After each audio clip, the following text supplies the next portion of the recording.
We're just normal men. What do you mean, normal men? We're just innocent men. It's time for Side Scrollers with me, Stuttering Craig. I did. Oh, wow. Right on the tip. Just on the tip.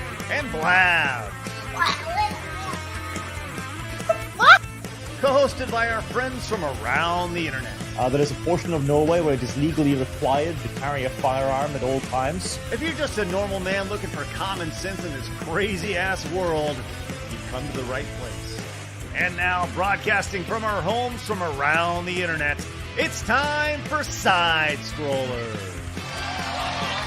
Okay, you ready? Open wide! Oh, welcome out to Side Scrollers on YouTube.com and Rumble.com. And, of course, most importantly, gentlemen, SidescrollersPlus.com. What's going on today? Hey, happy Tuesday to you. Hopefully you're having a great Tuesday and ready to kick some ass. I guess I was underwater, perhaps, with the music dropping. Was I, Blabs? No? Okay. I looked down at you and you're like, hey. Are you having a good day? You are? Good. Well, hopefully I sound good. Hopefully everything looks good. And I know we do because it is Tuesday and we have two wonderful gentlemen with us who look mighty fine. But first, let's introduce Blabs. So I didn't even touch the audio. Uh-huh. I didn't do anything. You just brought up that. So I was like, okay. Anyway, Hello, guys. Happy Tuesday. Yeah. Happy Tuesday to you. Yeah. Yes. Do you have anything exciting you'd like to share with everybody, Blabs? I went shopping again last night. Women do be shopping, am I right?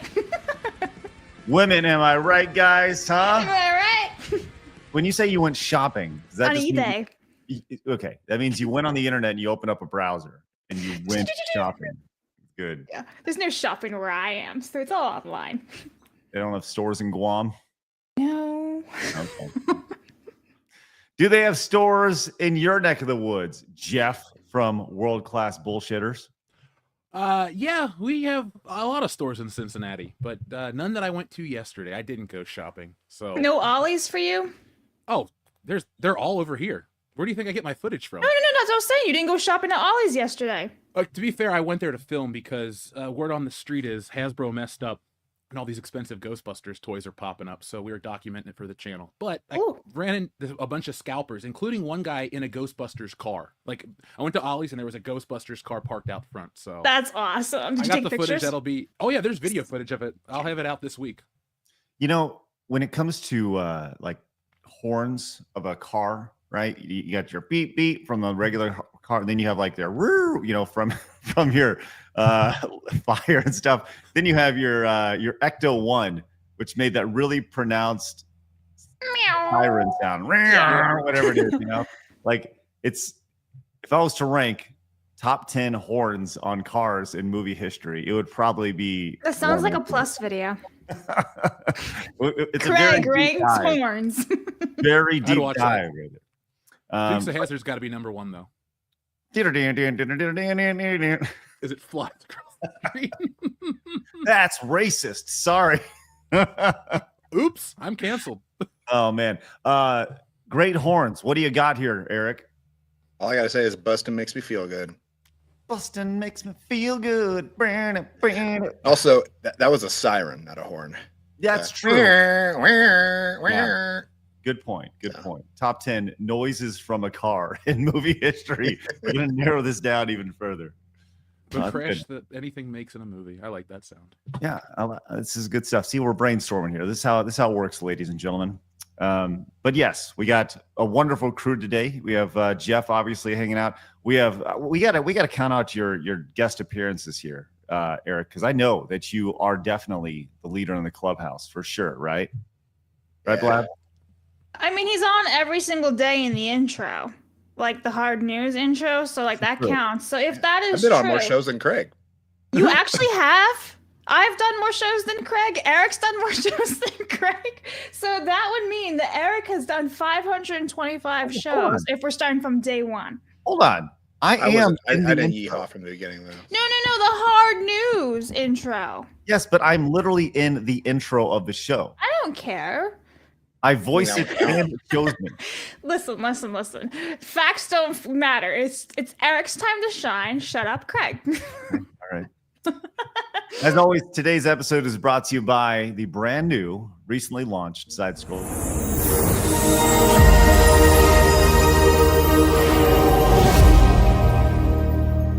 But you can find that amazing intro at the front of all Side Scrollers Plus clips, which are coming soon in series. What's that, Eric? That was really loud. Oh, sorry. I just love WrestleMania 3 in your footage. Yeah. We got it's wrestling. It's food. It's Blabs. It's Craig. It's You gotta call me for wrestling content, dude. I've been going to WrestleMania every year since 06. Are you going this year? No, because it's $2,000 to sit in the last row. Okay. And my friends aren't going to go. So. Okay. Do you want to sit and watch it with us? Because I'm putting together a group of folks to watch and do like a watch party on Plus. Send me a link. We're having a big party, but I can drop in and say hi because we're like going somewhere for a whole weekend and making a big thing of it. Nice. Okay. Yeah. That's definitely the plan, is to do a Side Scrollers Plus WrestleMania watch party. So that'll be good. So. All right. We got a big show for you guys. We're going to be talking about this leaked Ubisoft Assassin's Creed memo that's been going around the world. It's all spin control, baby. You know, they're letting everybody know how great things are. We have an update on Xbox's new handheld, which is apparently coming very, very soon. Coming very, very soon.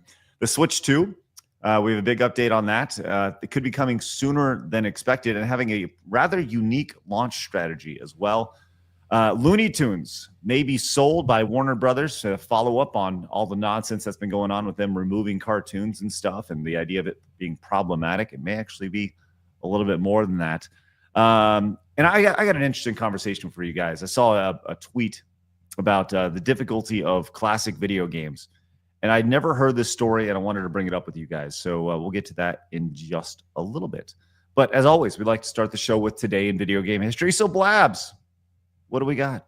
Okay, everybody, March 25th, we have Need for Speed 3 Hot Pursuit, releasing in 1998. We have BioShock Infinite, releasing in 2013. And then, guys, on the Switch, Kirby and the Forgotten Land is 3 years old, releasing back in 2022. Ta-da! Ta-da! All right. Nice. Some noticeable games that you missed today, Blabs, include Smite for the PC 11 years ago in 2014. BioShock Infinite, obviously, you picked a good one there. Yeah, it's good. I was going to say, excuse you, it's right there. You did fine. Probably the most noticeable game for me, which not exactly it was a good game, but I played this more than I'd care to admit as a child. Mega Man Soccer. Released I remember that. Yes, 1994, 31 years ago for the Super Nintendo. Hang on, so every time I pick Mega Man, you're like, no one gives a fuck about Mega Man. What? No, what? Or was it Metroid 7 or some shit like that?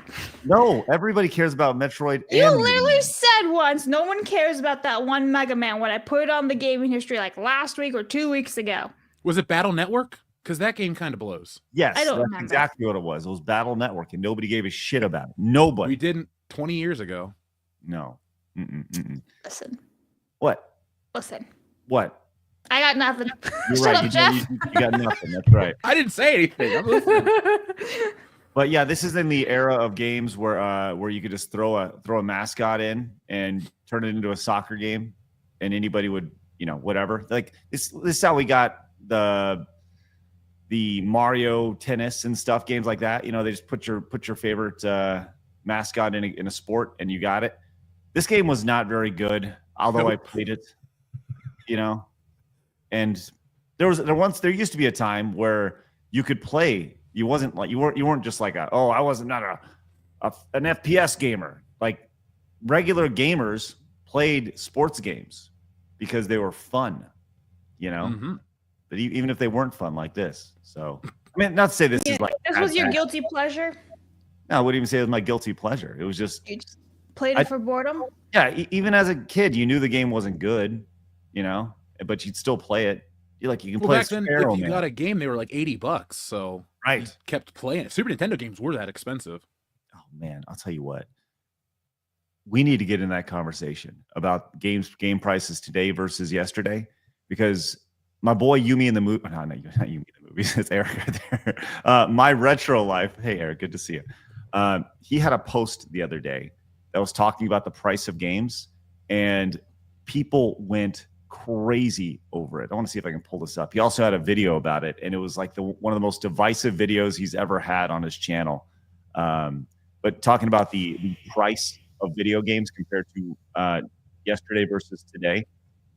Like this is such apparently like controversial take that games today are technically cheaper than games back then, and people are like very, very passionate about it. Do you guys have any thoughts on this? Lots. You do? Yeah, with inflation, games are actually cheaper than they were back in the day. So, what did you make though? What was your? I mean, we joke how incomes really haven't increased that much, but over the last like 20 years, but back in the early 90s, you would go look at an old comic book ad. You had like Street Fighter 2 Turbo. They had ads in it for like $79. They would run all these, like the cartridges were very expensive, and then they got cheaper. And then we leveled out at what, $49 for the PS2 era. Then we jumped up to 59 where we were forever. I would argue, just as a gamer, the sweet spot of $60 was good, because I don't think we get as much value for our money anymore. Ever since the advent of DLC and barely completed games and day one updates and patches, like, hey, Mega Man Soccer might have been expensive, but it worked. And you knew it was going to work the whole time. Nowadays, it's like, oh, I bought the newest WWE game. Oh, it doesn't load properly. I paid $100 for it. Oh, well, I'll just wait until they fix it. And like, they don't sometimes fix these things. Back then, if you were screwed, you were screwed, but yeah, you got a full experience. Well, here's the tweet right here. I just pulled it up. Hot take: there's absolutely nothing wrong with the price of games today. This Toys R Us flyer from 1994 reflects the cost of games back then. Adjusted for inflation, Donkey Kong Country would have been roughly $130 today. So please, just stop, people. It doesn't make sense. And here's the flyer right here. You can see Donkey Kong Country. Look at that box art. That's obviously not real, or at least was a mock-up. Yeah. But you see Street Fighter 2, $69, NBA Jam, $65. But yeah, man, this is crazy. So people went nuts over this post, at least from my saw. Then he made a video about it, which was a great idea. And guess what? People went nuts over this video as well, where he just said like games were expensive back then. And I don't know. I was like, man, you really kicked the hornet's nest with this one. He's like, yeah, no. So I would love to have him on to talk about this. Eric, do you have any takes on this? The idea of pricing today versus yesterday? Well, I think the pricing back in the day was great, because you got the game cartridge, you got the box. Now Nintendo boxes were cardboard, and all of us threw them away because we were stupid kids back then. So idiots. Nowadays we're like, oh, I got to find the box. But if you got a Sega Genesis, you had a great case. The manual inside that you could read, that was like 50 to 100 pages on some games, and you're like, awesome art. Nowadays, when you buy physical, it's just a flipping piece of paper with a code on it to download the game on your PS5, or Steam. Even Steam games, if you happen to get a PC physical copy, you just it's a Steam code.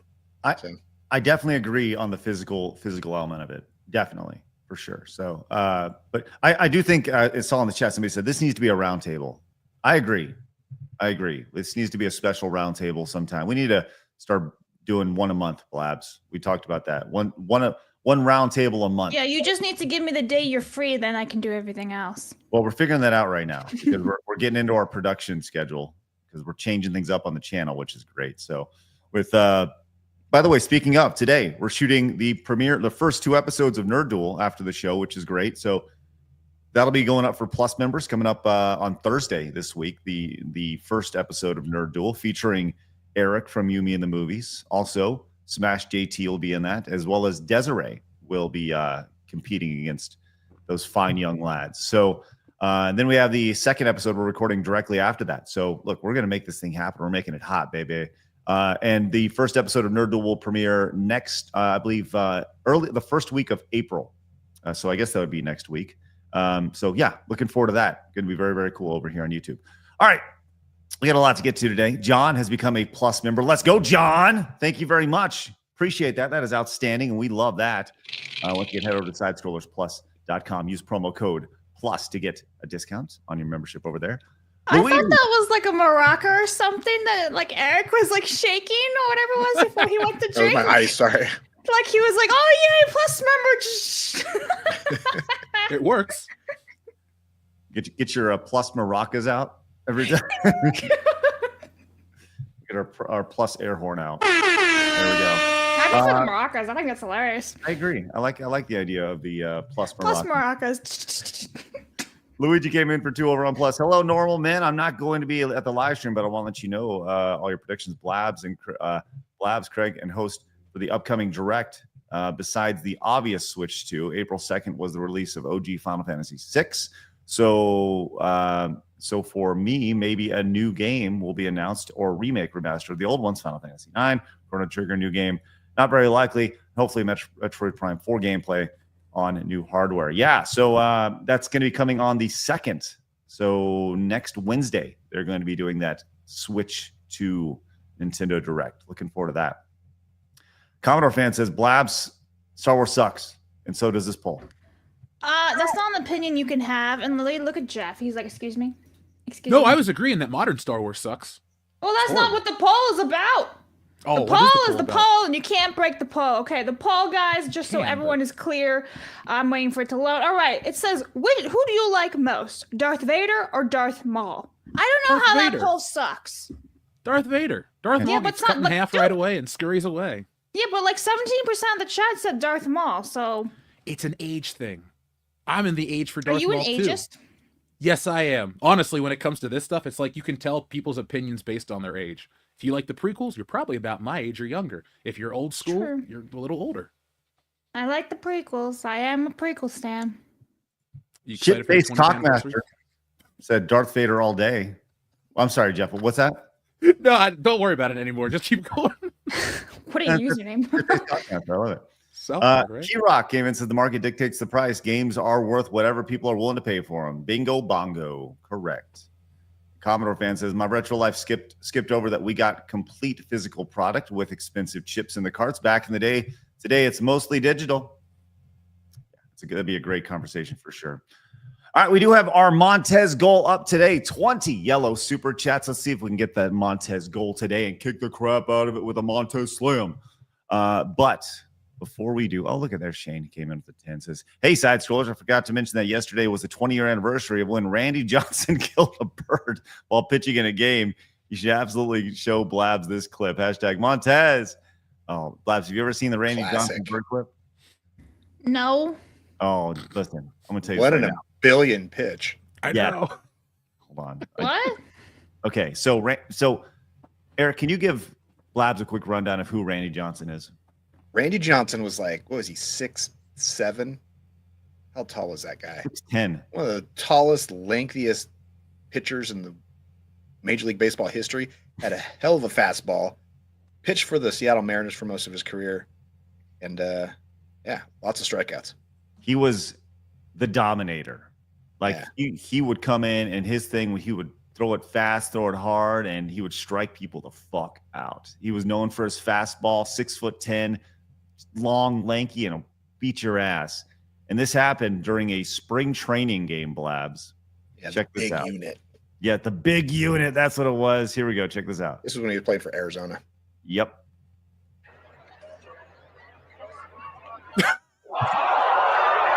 Oh, he killed the bird. That's right. Have you seen this, Blabs? I've seen this, yeah. The pitch, the bird just, goddamn bird just having to go right in front of the ball. It just explodes into a million pieces. Wow! God damn. And the ball just drops. Wow.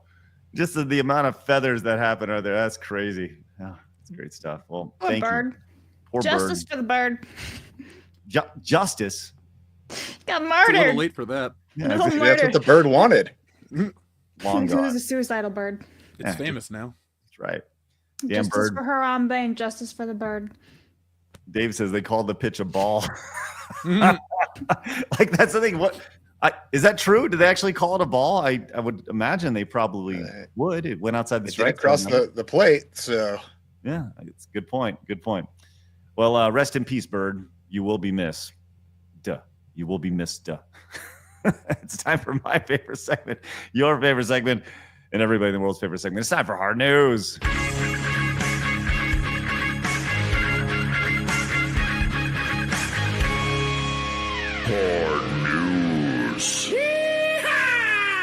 Oh, damn it. I totally fucked that up. You know what I did? Look at Eric. I know. You know what I did right there? I was trying to add Eric right there, and I actually removed him. Listen, one day we're gonna get this right when you're on the show. I think we had it perfect one time. God, we suck at this. But no, it was just you. Just you. Okay, Blabs, here. Wait. Okay, hold Yeah, on. I'll do it. How about this? I'll do it. You ready, Eric? Okay.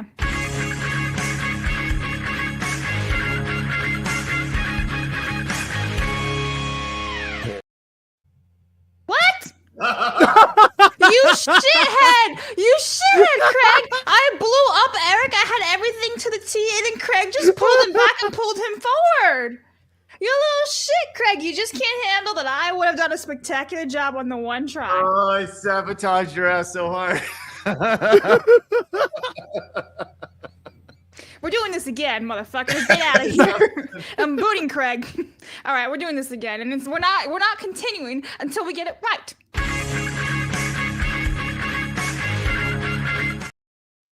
Fuck you, man. Fucking Craig. Oh. Do you know how hard it is to keep this yeehaw crammed inside me? Just do it, man. You gotta let it go. I do it again, Craig. can't. We're You doing gotta it do it again. the right Behave time. yourself.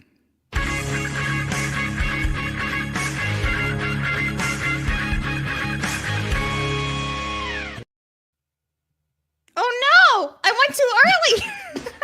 It's muted. My mic was muted. Wait, you were muted? Did Craig mute you? I'm gonna have to do this myself. Just go, man. Hard news. Hard news. Give it up for Eric, everybody. Wow. Hang on, did you hear Jeff? That was a deep hard news. Can you do it again? What hard news? Yeah. Yeah, not bad. I do all kinds of weird voices on the podcast. There's this one that scares the guy. Well, just Dion. It's called Buffalo Jeff. It's really creepy, and it makes people uncomfortable. What is it? Well, you want to hear it? Yeah. So it gets a little weird like this, and we talk about old. I can't do that. I can't do that. And the fact that he It's turned like off Herbert his mic, the pervert. the fact he turned off his camera when he was doing it, like that was. Nobody knows what Buffalo Jeff looks like. There's a T-shirt with him on it, but it's just a silhouette. So Jesus no one Christ. knows. That's really the fact that you turned off your camera made it even weirder. Hey, do you want to hear it? I just want to let you know. It's really fucking. Anyways, hey, let's back up 5 years to where we were in 2020. Do you guys remember what was going on in March 25th, 2020? One of the worst times of my life, but yes, You were I do. locked down. We were. Everybody was locked down. Yes. Really fun time for everybody, where everybody was petrified with fear. And wouldn't you know it, 5 years ago today, we were saved by Hollywood celebrities when they joined together to sing Imagine during the lockdowns. Does everybody remember this? Hey, it's the Sadly. Evil Queen. I've actually never seen this. I managed Oh. 5 years not to watch this. Well, sorry. Here's 5 years in the making for Blabs. Thanks, man. Imagine there's no heaven. It's easy if you try. No. No hell below us. Above us only sky. Imagine all the Okay, he's people He can actually sing. Living for today. Yeah. Imagine there's no countries. It isn't I hard to despise you. do. Nothing to kill or die for. And no religion. Her dad's a singer. That's the best she I know, could yeah. do. Yeah, right. on, That's Zoe. Lenny Kravitz's Disappointing. kid. American woman. And she's like, clap, clap, clap, clap, clap. Listen, I've said this before. We're going to look back on 2020 through 2024 as this just time period. We're just going to forget about it. Really like 2020 through like 2022, 2023.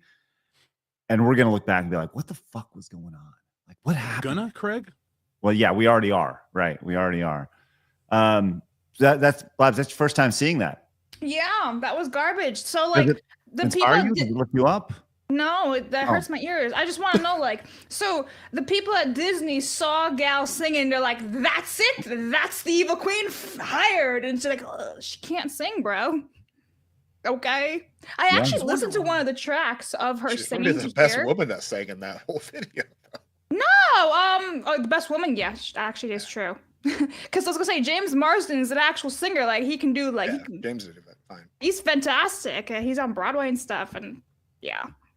Then you got everyone else like Zoe. She can't sing. You can tell James didn't phone it in. Everybody else literally phoned it in. Yeah, he actually tried. Shout out James. He tried, man. Who organized that thing? Like, who sent out the group text? Like, hey, we're They doing should be this. fired. Dude, that's a good question. All those actors' agent? Yeah. Yeah. Hey, we need an agent for all those actors. This is at a point where people are like, listen, everybody really admires you. You're celebrities, right? And then maybe that was the point where everyone was like, what? Like, in their reputation got rejected to half court. You know, I think that'd be that may be the point 5 years ago today. So I'm just throwing it out there. I sure am glad that everyone was uplifted during that dark time. But I remember this. I remember this being released and this just immediately being roasted by everybody online. Be like, what the fuck is going on? So, well, that was 5 years ago today. I vividly remember 5 years ago today because this was my daughter's birthday. We celebrated her birthday during COVID, and it was like, ugh, so fucking stupid. Anyways, rest in peace, Zoe Kravitz. I mean, she only died in Fantastic Beasts. That doesn't count real life.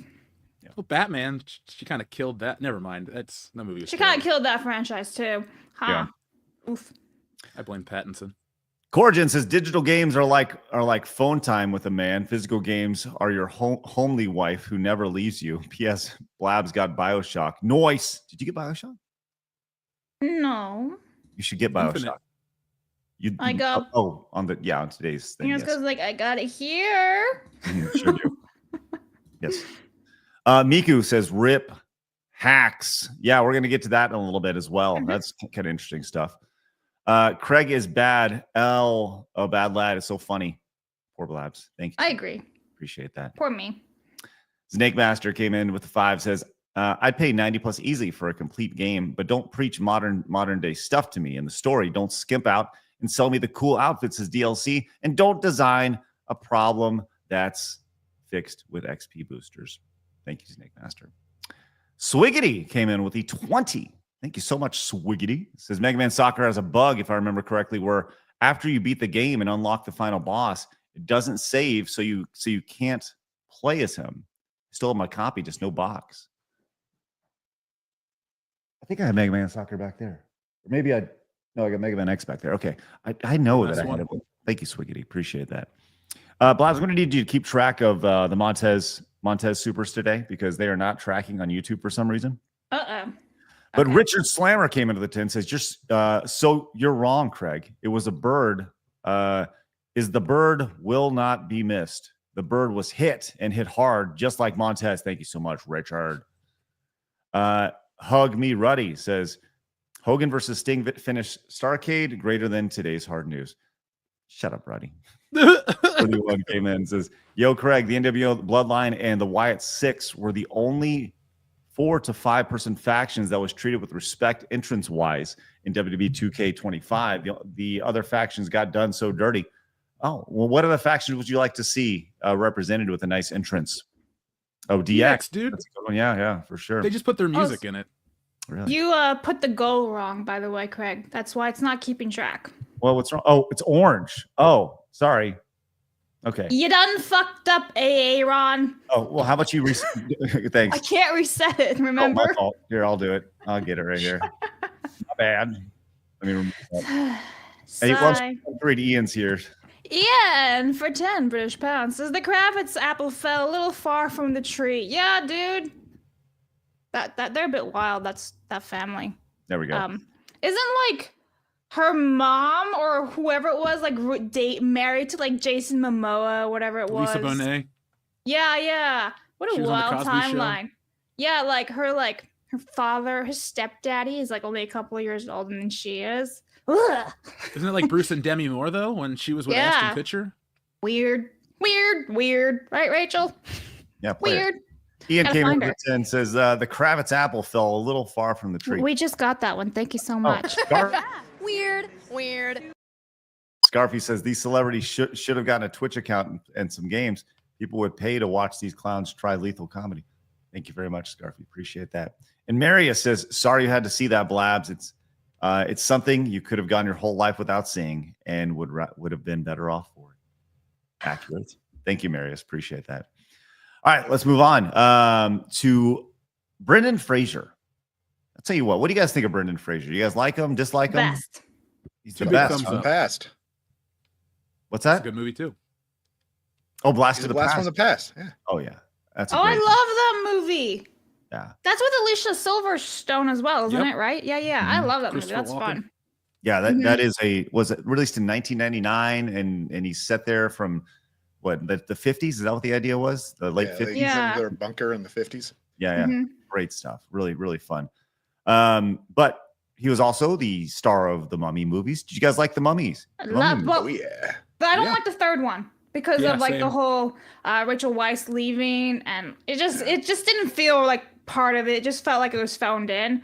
I didn't really like the second one all that much either, just because like she's she's, possessed, I guess, whatever with the You Queen didn't like Mummy PS2 thing. Rock where he comes in at the end with his giant clippers and looks like a No. video game? Arrgh, that was No, that was not really. awful.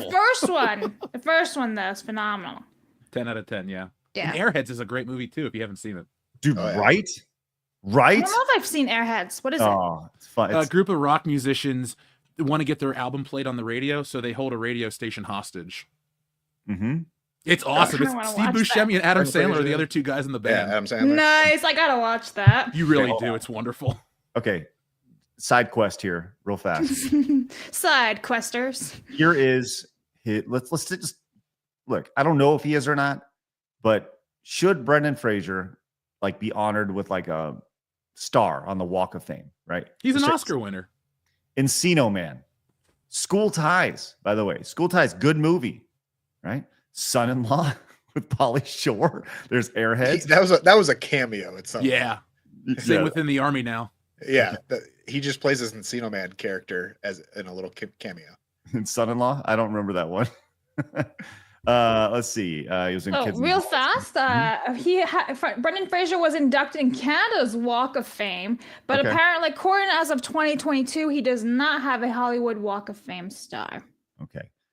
George of the Jungle. Yes. Hell yeah. the Blast first from the one. Past. The Mummy. Dudley Do Right.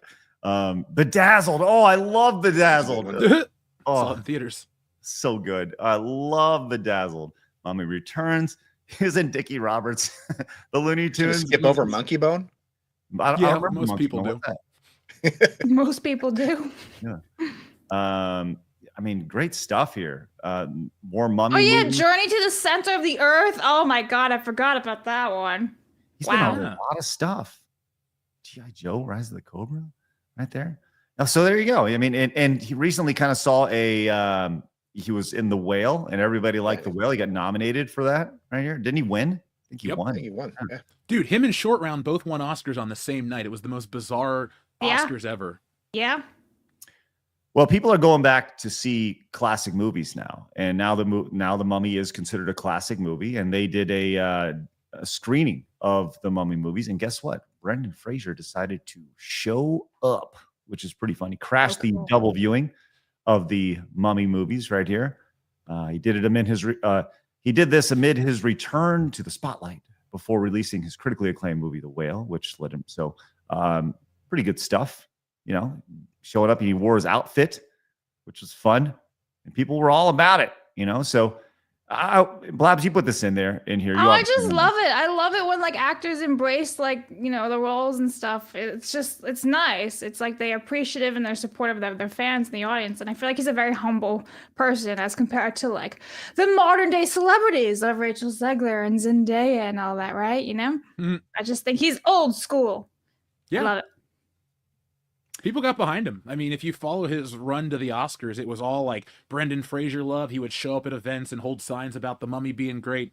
I think he just has the goodwill of the people across the board. Mm-hmm. You know, there's a scene in Bedazzled where, so the whole premise of that, it's a remake of an older movie, and it was, you know, brought into the 90s, 2000 when it was released. Which, by the way, that would be another movie that should be, it's a timeless story. It could be remade a million times every 20, 30 years. But there's a scene in that where he wants to be rich and famous and like super strong, and he becomes a professional basketball player, Blabs. But the bit on that is that he's like super rich, super strong, super famous. He's the best basketball player. He's like LeBron James, Michael Jordan, and Magic Johnson all in one, right? But he goes back to the locker room, and the whole idea he wants to do this is to impress so this girl falls in love with him, and she is the reporter for the team. And he goes to the back in the locker room, and he has all this stuff, but he has a tiny dick. It's so sad. He's kind of tired, and she's like, Where is it? Yeah, that's exactly what it is. She's like, there's a scene where she's totally turned on until he takes off his towel, and she's like, oh, okay. You know, it's really fucking funny. So He's got a tic-tac. Right. Tough stuff. Hey, Dirt is King says, I'm incredibly sick. Brendan Fraser, I am home incredibly sick. Brendan Fraser was in both Mummy films, the Looney Tunes Back in Action. He was a great leading man. The divorce hit him hard. What divorce? Was he yeah? That was part of what happened. I won't say the specific words because I want the algorithm to mess up, but some dude touched him a certain way who was pretty high up in Hollywood. That's not like a hidden story. You can hear him say Harvey like running. Yeah. Somebody like went up to him and did something, and that messed with him like really hard, and then it kind of snowballed into everything else. He got screwed over too. I think he had to pay like some ridiculous amount of money in the divorce as well. So he was down for a while, but never out. Wow, I did not know that. So he was assaulted. Yeah, by a certain person. Wow, that's so sad, and that's what really kind of screwed him over, huh? Yeah, because he couldn't even get an apology out of the guy. Wow, like the guy was a very, very powerful executive. So Brendan Fraser just had nothing to do. That's so sad. That's so sad. Glad he made his comeback. It's like with Terry Crews too, right? He was he was manhandled by another man, and he kind of fucked him up for a bit, didn't it? Crazy. Messy. Marius back says, a few shows ago you asked what we would fight someone for. Brendan Fraser's honor. It's the only right answer. There you go, Marius. Thank you. Davi came in with a 5, says Darth Maul 10 times better than Darth Vader, no conflict, and actually desired to kill his master, more machine than powerful Sith. Blessed Annunciation Day.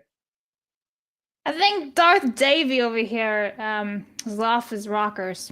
Darth Maul also doesn't have a character. He says 3 lines of dialogue. Are we ignoring the Clone Wars and Rebels, I guess? He's not in the Clone Wars. I think he shows up in Rebels. Excuse the fuck out of me. That Savage? I thought that was Savage Opress in the Clone Wars. Savage and Darth Maul are 100% in the Clone Wars. Oh, what was that? Did you get blown away by like a twister or something? Dorothy? Oh, a twister. I'll fight you, man. Lightsabers or blasters? Lightsaber. I got one right there, right off his camera. Fun story though, my nephew keeps trying to play with it.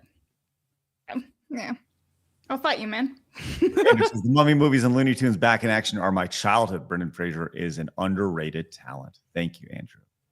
And Darth says, on Plus says, for Hollywood Walk, you just have to pay enough for your star. That's true. You can just buy it. It doesn't mean anything. Wait, really? Yeah, it's most like of those 70. stars are paid for by themselves. Yeah. You have to used to live out there. No, you have to have enough people like go to the Chamber of Commerce, and then they pay like a flat, like Gal Gadot got one last week. Vince McMahon has one, and if Vince McMahon has a Hollywood Walk of Fame, his contribution to Hollywood is like a drop in the bucket. Okay. So anybody can get it. Okay. It's like 1,000 name petition or something like that. You didn't know this, Craig? No, but let me just say this. Wouldn't it be an amazing troll if we had 1,000 people go to the city of Los Angeles or wherever it needs to go, Hollywood, whatever. We reach the threshold and we pay for a star on the Hollywood Walk of Fame. I think that'd be fucking amazing. I had no idea What it a was that waste easy. of money.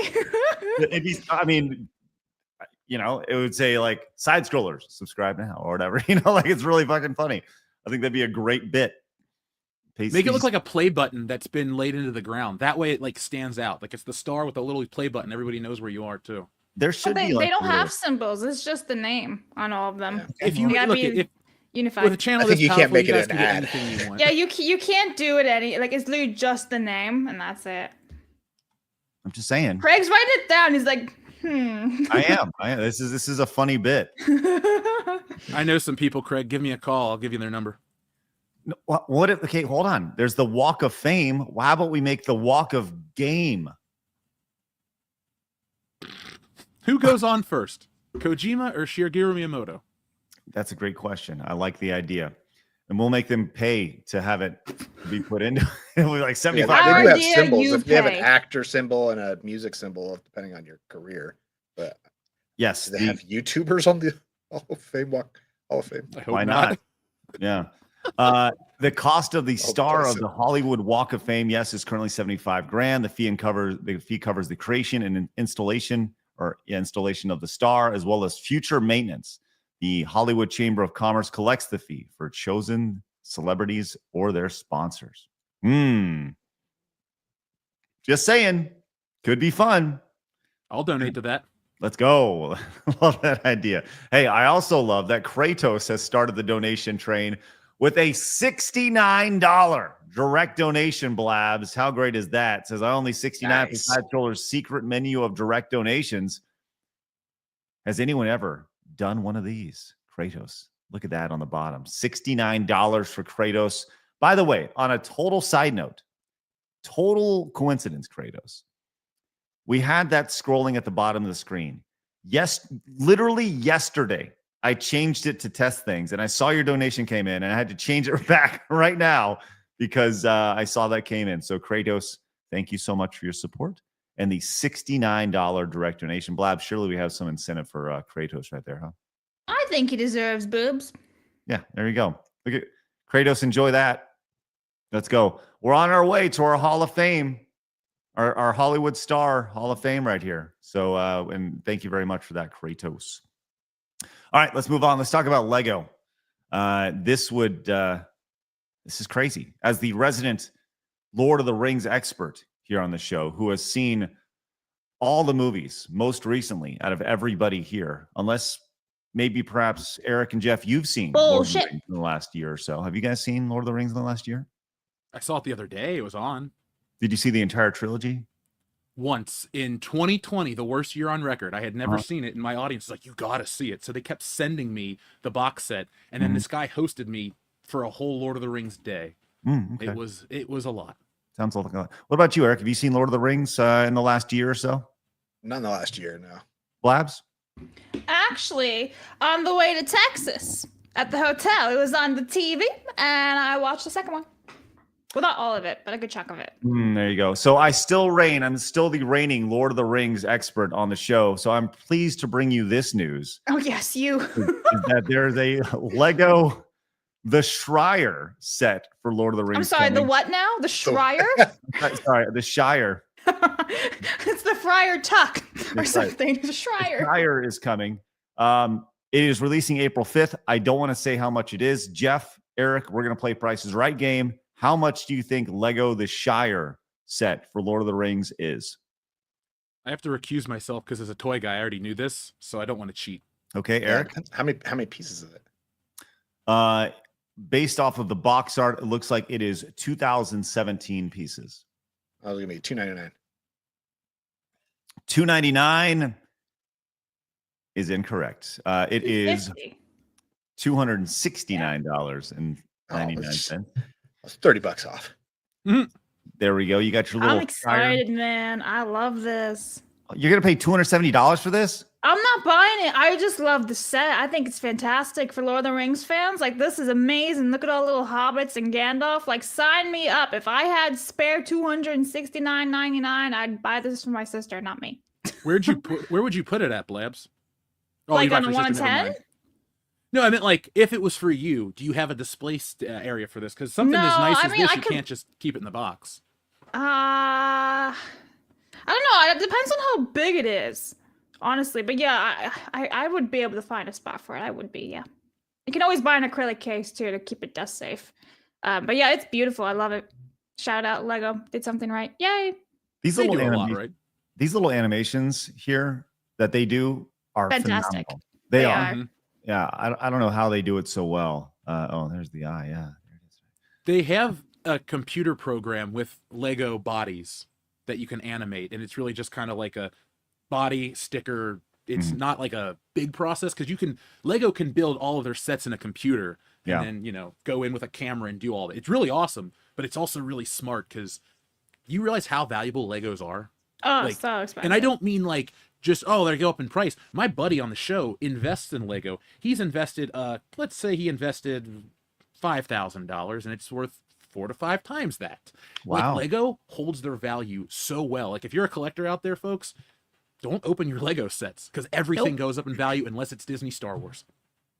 We should play The Price is Right. How many Lego sets do you think I own? Okay. 7. 22. Well, I would say it's probably a lot because you don't just throw that out there. So I'm going to say 51. You're all wrong. It's over 90. I just checked my spreadsheet. Oh, you keep your collectibles in a spreadsheet too? She's got so many. She's got a spreadsheet. I do it for my comic books. Don't laugh. I got way too many books. I need a spreadsheet. It's very organized. Has Yeah, a keep it on date. Google Sheets where you can look at it on your phone if you're out. I don't do Google Sheets. I just constantly email it to myself because I don't like Google Drive with that. But yeah, because I just don't like Google Excel spreadsheets. I find it very clunky to work with. I find Microsoft a lot better. Shut up. Yeah. The mega Harry Potter spreadsheet. This isn't news. It's massive. You should see the books sheet on it. It's insane. It goes by like ISBN number, publishing, first edition, first printing, retail price I bought it for. Yeah. We have to do a video. You have to come onto my channel. We have to talk about your collecting habits. I'm not even trolling you because It's we'll talk. insane. I have receipts right here from when going shopping on eBay in the last 2 days. Whoops. I have a spreadsheet for my write-offs. gaming collection. So Ooh. I saw We all somebody. have spreadsheets together. I saw somebody in the chat, and I'm sorry I didn't see your name. They said that's called autism. No, it's called collecting for over 20 years and you lose track of things. True. Look at what's behind me. Do I know? I have so when I go to everything? the game store, I can just bring up my Google sheet and be like, "Do I have this game?" Oh, I do. I don't need to buy it again. That's why I have it for my comics because these books are kind of pricey at times. You don't want to double dip. Love it. Craig just feels so out of place surrounded by collectors. Yeah, I just the whole collecting. This is what I have. He's got 10 games behind him. Listen, Hypnotic. My boy Hypnotic is saying I had an entire folder of Amazon eBay orders for books. It's a problem. I have a binder. I print my receipts out. Hypnotic, we're gonna talk, man. He gets me. This is Is it like the Hypnotic? Yes, that's Hypnotic. Yes. Oh, cool. Good to see you, buddy. I have this on my desk for a reason. This says collect moments. Ah, not you're things." full of shit, Craig. Look behind you. Why not both, Craig? I have all my collect everything. That's just something I've had. I've had those forever, right? But What I was don't that? know. I had them forever. I've had them forever, So that's just kind of what I have, like little things like Mr. Potato here, right? I have like Mr. Yeah, but do Potato. you have over 90 Lego Harry Potter sets? No, I Wait, don't. they're all Lego Harry Potter sets? Yeah. Oh, Since You have the whole Harry Potter. Is that Since all of 2000. Since 2000. Why? Got a lot. Yeah. You have Hogwarts? Like the actual Hogwarts castle. I The had like giant one? no, I didn't buy that one because they They just have didn't like for me. piecemeal Hogwarts of different. Yeah, they have. classrooms. They're stupid. They started out in 2018 again with the license. We started it out again where you could connect all the Lego pieces, all the sets, and make a giant Hogwarts castle, and then they restarted it again so they don't match again. It's like You It's suck, business. Lego. Oh, it's stupid. Really stupid. So yeah. Yeah. Well, that's great. I love Lego. So are you getting it or not? Getting what? Don't. The Lego Lord of the Rings Shire set. No, if I had a spare 250, I'd buy it for my sister because she's a big Lord of the Rings like Shire fan. I'm not. Like I love it, right? But I would not buy a Lego set for it. I think it's great though. That's ridiculous. Why would you buy a Lego set for that? As the lady has 91 of them. Yeah. That's not even everything else for Lego. Then there's the minifigure series, and there was 2 series, and I have the entire set. There's like the board game and other stuff. There's keychains. There's plushies. Well, Yeah, I'm looking at my spreadsheet right now. Yeah, you make my collection seem small by comparison. I thought my Lego DeLorean set was cool. Missed 90 sets. Jeez. Hold on. Can we stop down for a second? We have things to talk about, but I feel like we're This is more interesting. Can you please share that spreadsheet? Are you? No. Well, you can't. Is there? No, I why not? refuse. I refuse to because Why? it's got actual like data in it. Like, Do you want me to share mine, years, Craig? Retail. I can send. You know what I can do? I can send like a little screenshot because this thing is so big that I don't want anyone else seeing it. I'll put a screenshot up. What type of data does it have? Numbers and when I bought stuff, the year and all that stuff. So that. Well, because it's got other stuff too. It's got everything else that I own at the Store bottom. she So bought it's it like from, the credit card she used. no, well, not that, but like let's say I have like Gentle Giant. I have all the books. I have like Hasbro. That's what I really care about. Does it have the What? price on it? Does it have the price for these things? Yes, of course. Okay. Have you heard of Brick Collector? Because you can do a digital wallet that'll do. Yeah, all that but I for you. like doing it my way because I got tisms. Okay, So hold on. here's a little screenshot of like my this is like a tiny ass little screenshot. Let me zoom in. Zoom. You see that? So you got like the set here, the set number. X means if it's factory sealed or not. The release date, when I bought it, the retail price, and like what I paid for it. Okay. Can you just add up all the? I just want to know how much you spent on all this stuff. That's it. That's all I really care about. How much? Some of them I don't have the numbers for because some I bought when I was like 5. Okay, that's fine. Just what you have there. I'm just curious what you have already. So do that math real fast. Just do the. It's over $3,000 apparently. That's it. I was thinking it would be more than that. Yeah, that's at least nothing. 5. Well, here's the thing. A lot of them are blank because I like either was gifted them or I didn't pay for it, so I don't have the numbers, right? That's I fine. have like what I paid for, but yeah. Okay. Yeah. All right. Thank you, Blabs. Yeah, it's great. Carl says, yes, we completely ignore Malls, I think it is. Oh, okay. Malls Like Darth Maul. Resurrection. Got it. Resurrection. It's so dumb. That and the chips and the clones' heads that made them do Order 66 that the show created. Thank you, Carl. Kratos says, in addition to 69 and the Hard 11, what if you had other secret menu donation tiers? Yes, I like that idea, Kratos. That is maybe I've talked about. In the past, I've done secret donation numbers that unlocked all sorts of things, maybe like an instant Montez or whatever. We can definitely think about that. All right, let's move on. We've talked about the insanity inside the video game space, and I saw this tweet. It kind of it kind of went off a little bit. It has 8,000 likes over on X. But this is such a basic, boring take that is now a thing.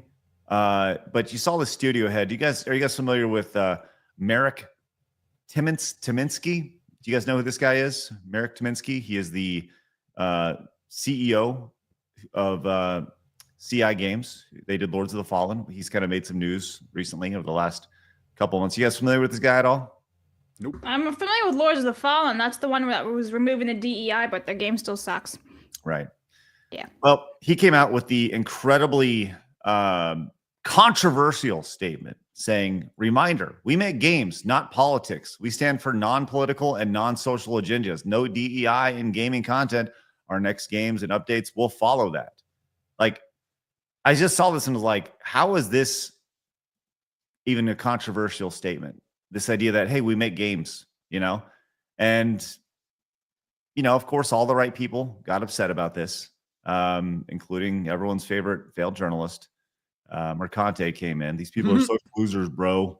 right? And continue to follow it up. Gamergate, Trumpism, all right. By the way, this term here, Trumpism, that's a fairly new one for me. Alt-right, all defined by absolutely unparalleled levels of dork-ass loserdom. The internet made them think they aren't losers. They are. So, by the way, if you have a statement as controversial as this, we make games, not politics, you are now lumped in to this. So that's where we're at in the video game space. By simply not wanting to have those things, you are labeled something else. Jeff, you got any thoughts on that? Well, like you said, it was a very direct statement, but I find it funny that What's-Her-Face wants to talk trash about people being losers on the internet. The internet has made her think that people give a crap about what she has to say, so it goes both ways. And True. I've been saying this, I haven't said it on YouTube for a decade, but I've been saying this in my personal life since the first Gamergate era. The journalists and the people who talk about games don't matter. Like, most of us, we can judge a game by our own metrics and our own our own ways. And these people have so much influence over nothing. Like, I can't believe that they're tastemakers of the modern day, and billion-dollar companies follow suit. That's why gaming's so broken. At least in the West. I hear that. Eric? Gaming journalists are stupid. Most of the time, you play a game because your friends are like, hey, play this game with me. It's fun. We'll have fun together. And give a shit about reviews. If you have fun with your friends playing the game, that's all that matters. There you go. There you go. That's what it's about, right? Unless you want that hardcore single player experience. Yeah, it's kind of hard to come by these days. Yeah. All right. Well, I just saw that in the run sheet. It just says this is how it should be. And I think that's pretty much all people have been asking for, is the idea that just make us some games that don't have all the nonsense in it. We use games as an escape of reality, and we want to be ninjas, or we want to be whatever. In Blabs' case, she wants to be a roller coaster tycoon. Just let us do these things. And I go back to I saw this video where it was talking about it was about in Cyberpunk, where the customization allows you to customize the dick size of the player, right? It's like, did we really need that level of customization when it came? Yeah, I never enjoyed gaming before that was an option, Craig. Like Legend of Zelda, Super Mario. Nah, we need to worry about that. That's right. There it is, right there. That's what did it for you, huh? My life has changed. Good for you. I'm glad you're able to get over the hump right there. That's good stuff. All right, let's go and continue here.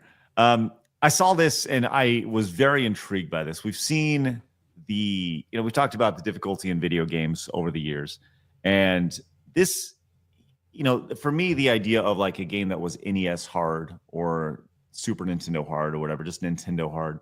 It's kind of a phrase that I kind of threw out back in the late 2000s, this NES hard. And we just thought it was because games were shorter. They needed a longer shelf life, right? And for us, that was, if you beat a game, it was like a badge of honor. If you beat a really hard game, it's like, hell yeah, I beat that. It was about perseverance and beating not just the game, but the people who made the game, right? And there were cheap deaths, but it was one of those things where you just had to maneuver around it. First and foremost, do you guys have any of those games that come to mind that you guys know that you beat that were like cheap ass games as a kid, on the Nintendo or Super Nintendo or Genesis during that era of games? Aladdin was the first video game I ever beat. And so that dates me, but the NES games were too hard for me as a little kid. A lot of them, I played a lot of licensed games and they were broken, like the Crash Dummies and James Bond Jr. They were supposed to be for kids, but they were prohibitively hard. And so I just gave up on most of them. Eric, you got any classic games that you were able to overcome? Classic Mario Brothers. I remember recently I played it again. I'm beating 10 minutes back in the day, forever. The hardest part about Mario these days is remembering the last maze of the final, Bowser base. So sure. But recently I think my game and achievement I've recently done is gone back and played Zelda 2 and actually beat that. Because that game you could sit through that hard one? as hell. Yeah. I got that for the GBA back in the day. That was hard. Yeah, it's a tough game. Well, it's funny you mentioned, Jeff, Disney's Aladdin, because I saw this today and I was like, wow, that's quite interesting. This is a post, and it's on the internet, so it must be true. It says the SNES version of The Lion King, which is notorious for being an incredibly difficult video game, especially for kids, was made so punishing on purpose. Disney actually told the developers to make the game especially hard so that people would not be able to complete it during a rental period at Blockbuster. A few developers even apologized later for making the game so difficult. That's interesting. I bought that game as a kid. It was difficult. Did you ever beat it? No, because I think I got to the part where the hyenas or whatever, or wildebeests, are chasing him down. It's like a mode 7, first person type of thing. And I also got Spider-Man that same day. So I was like, I'm done with Lion King. I think I played it a couple hours and gave up. It was hard. It was a very hard game. Eric, did you ever play Lion King on the Super Nintendo? I think I have it on Sega. Oh, yeah? Yeah. Well, this was a game. Blabs, I would love for you to check this game out and play it. It's super cute on the surface. You're running around, and you check this out.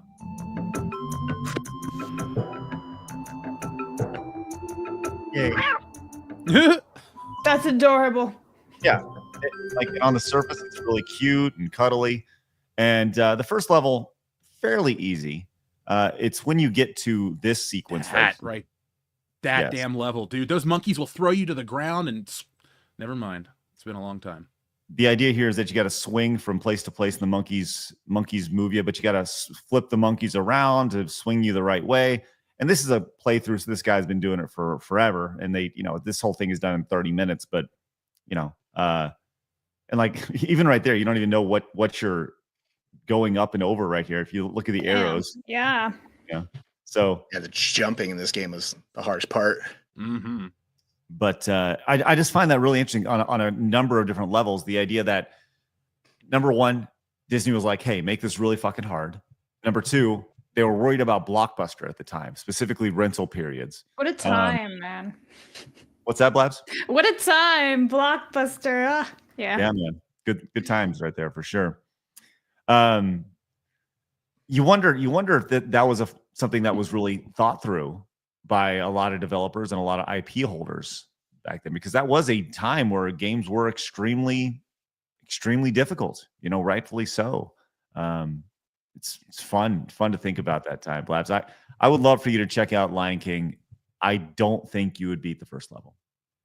Thanks for your positivity. But I've actually been doing a checkout of Disney games. So I've completed all of Tarzan on the PlayStation 1. I attempted the Lilo and Stitch, if you remember, that we talked about on stream a couple of months ago, and it was god awful with the hitboxes. And I'm actually gonna go and try Disney Mulan. Get DuckTales. Yeah. DuckTales is awesome. Yeah, I'm gonna try them all. I kind of want to try them all, so I might have to go back and Rescue Rangers. That was my jam at NES. For the win. Try some of that. Was it Disney Saturday Afternoons, like a game you can buy? It's got all the NES versions in there for one price. Yeah, the compilation. Yeah. It's good stuff, man. Good stuff. God, what was the best Disney NES or Super Nintendo game? I think it may have been DuckTales. Rescue Rangers for me. Really? See, I thought Rescue Rangers was the gameplay on it wasn't as. It was okay. There's some fun about playing with your friend and throwing him around. It was 2-player. Yeah. It was 2-player, which is something that you didn't see often back then. But yeah, I think DuckTales was for sure the top NES. It's still game. fun. I just rebought it a couple of months ago. It was like $1.99 for the remaster. Oh, dude, the remaster is so good. Oh, the remaster really is phenomenal. Yes, that's done right for sure. All right, Maverick came in with 3. Says, as much as I love to collect things I love, I've lost collections twice in my life to situations outside my control. Now I just pick things up here and there. Amiibos, some books, and anime figurines are probably the only things that I would consider collections, but I don't even have a lot of them.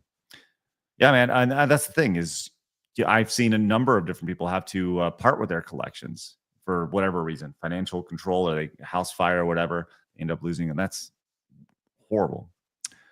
Wist says, come on, Craig, you understand collecting. That copy of Concord was definitely the most integral part of your retirement plan. That's true. I got you mean these? Right? Actually, bam. You mean these? Yeah, Craig wouldn't even let me hold them when I was there. He's like, "Don't touch." And this fingerprints decrease the value. That's fine. In my sealed Dustborn here, fingerprints Whatever, decrease the man. value. Look at that. I don't touch the Pokemon cards I had as a kid, so I don't think I ever really played with Yeah, them. top loaders, and then you got to put them in like sleeves, then a top loader. Yeah. I just put them in this binder I got from Blockbuster. Mighty came in and says, Craig, do you remember School Ties with Brendan Fraser? And check out who else was in it. And it's 1992. Chris I do. I mean, I do remember School Ties, but I don't remember who else was in it. I remember Family Ties, which is unrelated. Good show though. Michael J. Fox. Oh. Baby Michael. Yeah, it has Brendan Fraser, Matt Damon, Chris O'Donnell, Ben Affleck. Yeah. That's right. Yeah. Okay. I remember that now. Released in 1992. A lot of them became famous. Yeah. Thank you very much. Saint came in with the 10, says, Craig wants to make a walk of game. Sounds kind of lame. Have you no shame? Thanks, Saint. Appreciate that. Conan Exiles did Charisma Slider before Cyberpunk. Oh, yes, the Charisma Slider. Key Rock says, I beat the OG NES Ninja Gaiden, one of my greatest gamer cred accomplishments. The birds in that game can burn in hell. Speaking of, we have Blabs Versus debuting soon. We recorded several of those, including one of the games being Ninja Gaiden. Hi. So you can see Blabs. I went shopping in that one. You did. That's right. Be shopping. Or tried to. Right, it says Ghost and Goblins is another one for Blabs to try. It's like Dark Souls before Dark Souls. This is true. Thank you very much. Blabs Versus is coming very, very soon. We saw a screenshot of this recently, but now we see how it came to be. Did you see the JetBlue Nintendo plane being put together? Did you guys see this? It looks awesome.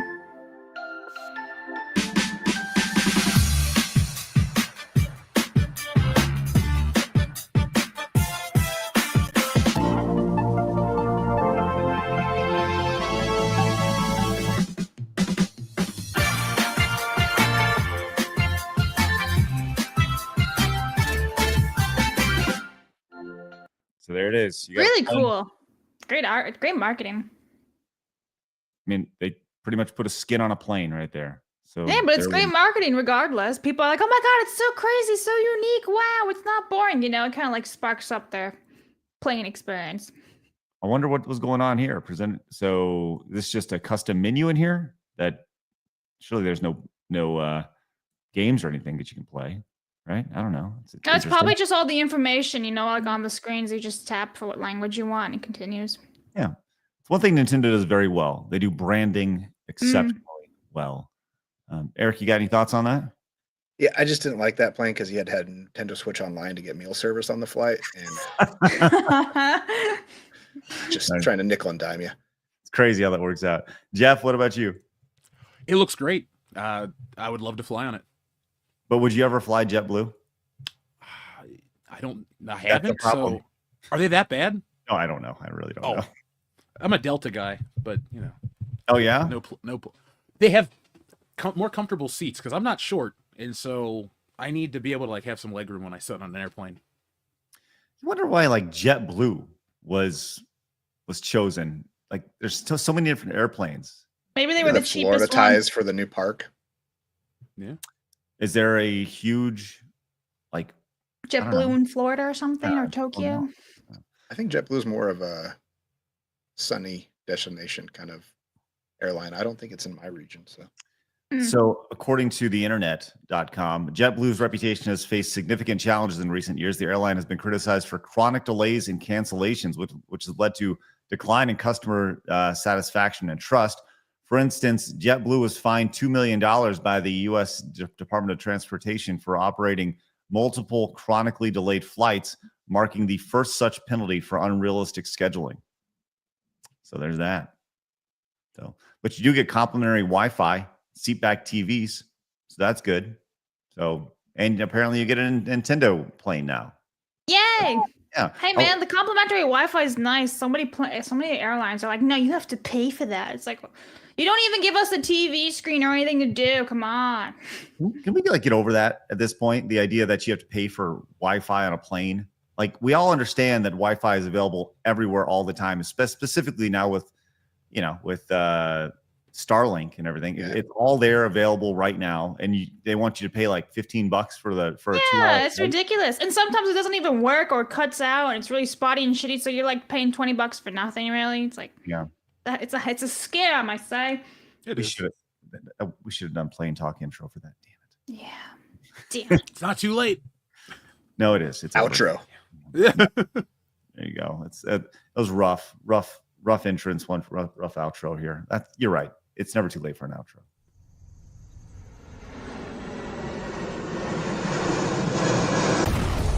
Plain talk. That's still the most fucked up intro ever. I'm just gonna. It's just really fucked up. All right. Speaking of Nintendo, hey man, let's talk about the launch of the Nintendo Switch 2. Now, this is coming from Tom Henderson over at Insider Gaming. We're going to talk about Tom Henderson here in a little bit as well. But it says exclusive Nintendo Switch 2 will have a 3-phase launch plans for its game.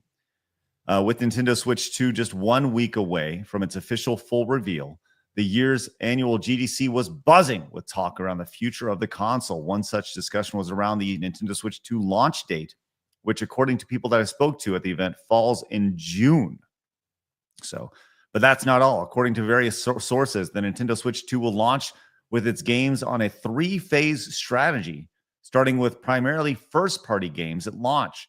According to sources, the second stage will arrive in October through November for third-party studios, most of which are expecting the dev kits for the Switch 2 to be sent in June. This seems silly to me, just throwing this out there. The idea that seems like a really short timeline here, Eric. You'd think they'd already have the dev kits. Yeah. This doesn't make sense to me at all. I read that. Third party, in-house, they definitely do. Yeah, definitely. But that's weird for third parties not having dev kit right now. It said, finally, it was said that the third phase of games will be in the holiday period. In addition to the talk of the 3-phase launch plan, Insider Gaming has also learned that select media and creators will be attending Nintendo Switch 2 hands-on next week, where they'll get hands-on with the console and some of its launch games for a few hours. The Nintendo Switch 2 is scheduled to be fully revealed on April 2nd, so we expect more in-depth hardware coverage and perhaps some of its launch games too. A launch price along with the official release date is also expected to be announced during the event that is coming next week.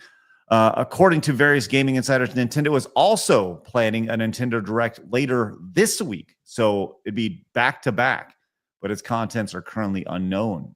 So we could get a couple Nintendo Directs. This is odd to me. Like, if you're going to launch with first-party games initially, that makes sense, I guess. But sending out dev kits in June for a release date in October to November, that doesn't seem very realistic to me. No. I mean, how many times could we point to the Nintendo Switch with having subpar ports? Mortal Kombat was barely functional. They stopped making 2K wrestling games because it couldn't run it. There's a bunch of examples. I guess Nintendo just wants to maintain, like, we are first party and everybody else, go elsewhere type of thing.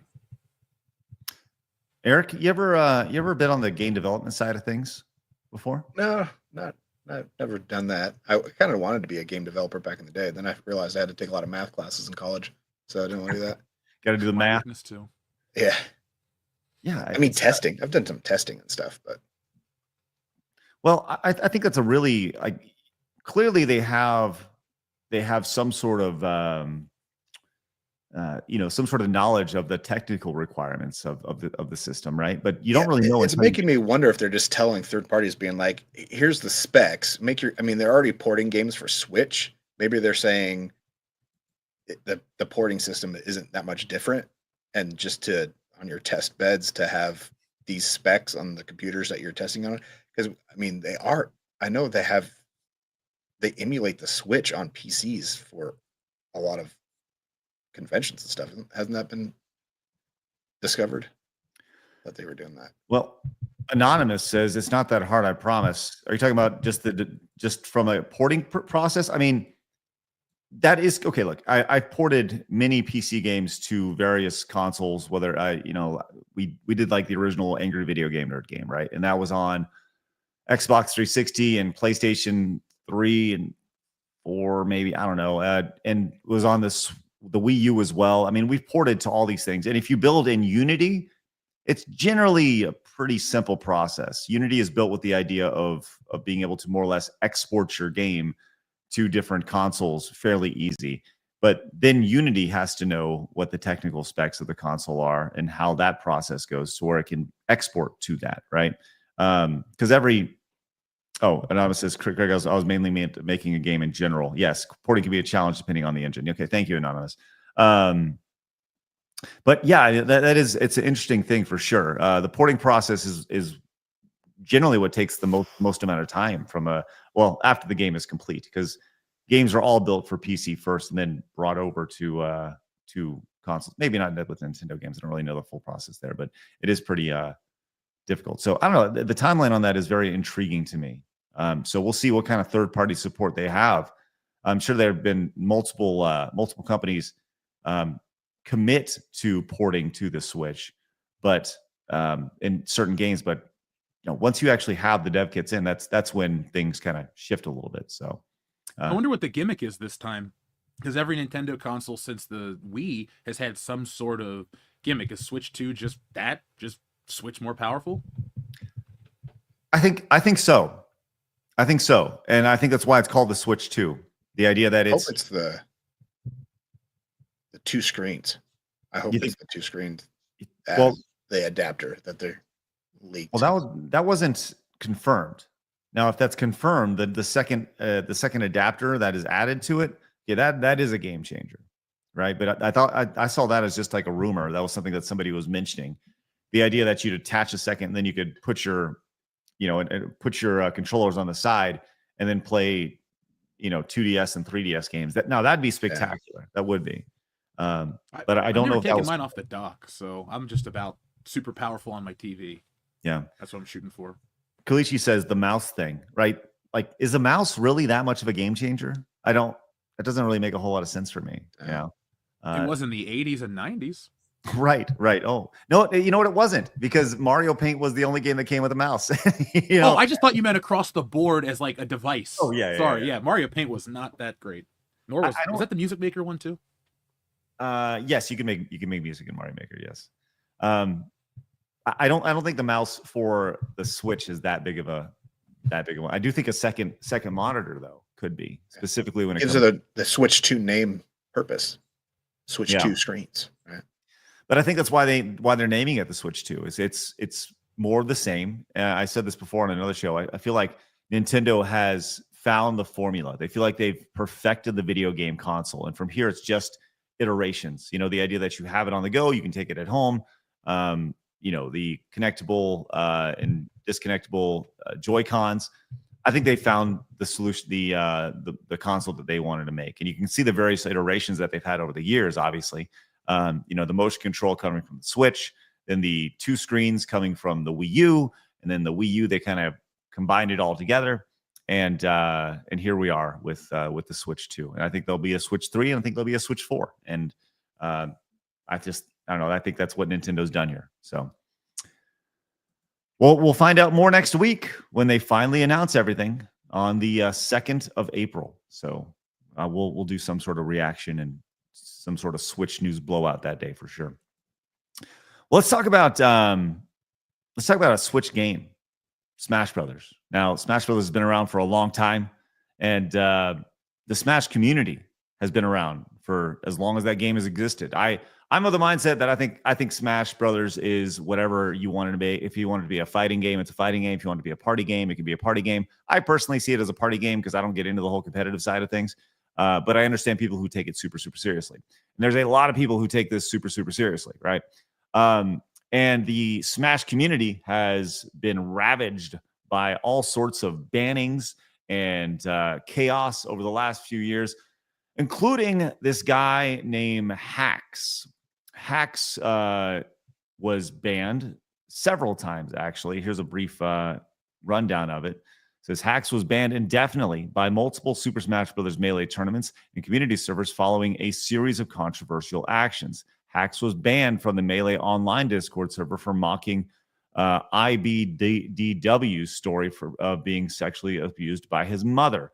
Additionally, Hacks was banned from over 20 tournament events after releasing a 2.5-hour-long video where he accused fellow player Leffen of being mentally ill and a dictator, amongst other defamatory statements. These bans were enforced due to Hacks' repeated toxic behavior and victim-blaming comments. Hacks' ban was partially lifted in his home turf of New York City on January 23, but was rescinded later due to violations of the terms of his ban. As of 2024, Hacks remains banned from the most major Melee competitions. So you can see some of the other stuff here. Thank you for theinternet.com for that. Which leads us to this story coming today, as Smash Brothers Pro Hacks is dead at the age of 30. Kind of a dark twist there. Now, I don't know a whole lot about the Smash Brothers community, and I'm not really one to truly speak on it, but I think this is one and the same here. These are probably just an assumption. These probably have a direct correlation between the two, with him being banned and kind of his professional career going up in flames from a ban. So Smash Brothers Melee Pro Hacks is confirmed to be dead at age 30 after a mental health struggle that came partially as a result of him being banned from most Melee events. By the way, I don't think this is fair for them to say that came partially as a result of it. It could be all from a result of that. Who knows, right? But to put some sort of, some sort of scale as to how much or how little him being banned was caused his mental health to go awry, I don't think that's really fair for them to put in this article. It says he attempted to take his own life in August of 2024 by jumping in front of a moving train, resulting in his right leg needing to be amputated. Though he survived the endeavor, he had ongoing health complications that came as a result to those injuries.